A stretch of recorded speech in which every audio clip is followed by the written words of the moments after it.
मेरठ के एक घर से एक ऐसी सनसनीखेज खबर सामने आई है जिसे जान के आप बिल्कुल सन्न रह जाएंगे।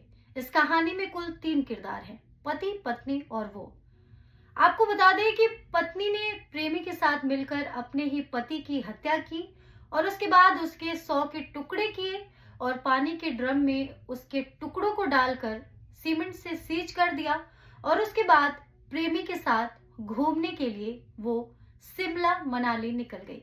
और इसके बाद लोगों के सामने इस वारदात का सच आया। अगर इस कहानी के बारे में बात की जाए तो सबसे पहले आपको सौरभ और मुस्कान की शादी के बारे में बताते हैं। दरअसल साल 2016 में दोनों की मुलाकात मेरठ में हुई। दोनों एक दूसरे के दोस्त थे। बाद में उन दोनों की दोस्ती प्यार में बदल गई और उसके बाद वो फैमिली के खिलाफ जाकर शादी कर लिए। इसके बाद उनकी एक प्यारी सी बेटी हुई। उसके बाद सौरभ विदेश चला गया कमाने के लिए और इधर मुस्कान की मुलाकात साहिल से हुई और साहिल से दोबारा मुस्कान को प्यार हो गया। जब बाद में सालों के बाद सौरभ वापस लौट रहा था तो ऐसे में मुस्कान और साहिल का जो प्यार है वो खतरे में आ जाता, रिश्ता खतरे में आ जाता।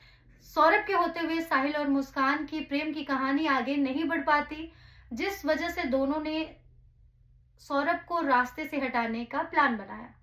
इस प्लान के तहत जब सौरभ मुस्कान के बर्थडे पे वापस आया तो 25 फरवरी के दिन दोनों ने प्लान किया था कि खूब सारी शराब पिला के उसकी हत्या कर देंगे। लेकिन उस रात इत्तेफाकन सौरभ ने शराब नहीं पी। बाद में 3 मार्च का दिन सौरभ के कत्ल का रखा गया। उस रात खाने में मुस्कान ने सौरभ की पसंदीदा फूड कोफ्ता बनाई थी, जिसे खाकर जब सौरभ सोने गया तो मुस्कान ने अपने प्रेमी साहिल को फोन किया, बुलाया और उसके बाद दोनों ने मिलकर चाकू से सौरभ की हत्या की। फिर बाथरूम में उसके 100 के टुकड़े किए। उसके बाद उसके टुकड़ों को ड्रम में भर के सीज किया और शिमला घूमने चले गए।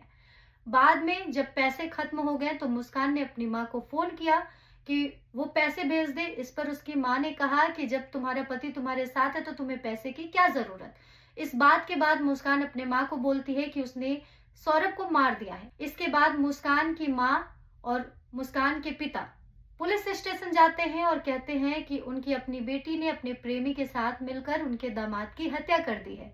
बाद में मेरठ पुलिस तफ्तीश करने मुस्कान के घर पहुंचती है। वहां से ड्रम बरामद करती है। ड्रम को खोलने के बाद उसमें से सौरभ की लाश बाहर आती है, जिसके बाद ये कड़वा सच लोगों के सामने आता है। जिसके बाद पूरी कहानी, पूरा मामला सामने आने के बाद दोनों कातिलों को गिरफ्तार किया जाता है और फिर दोनों अपना जुर्म कबूल करते हैं।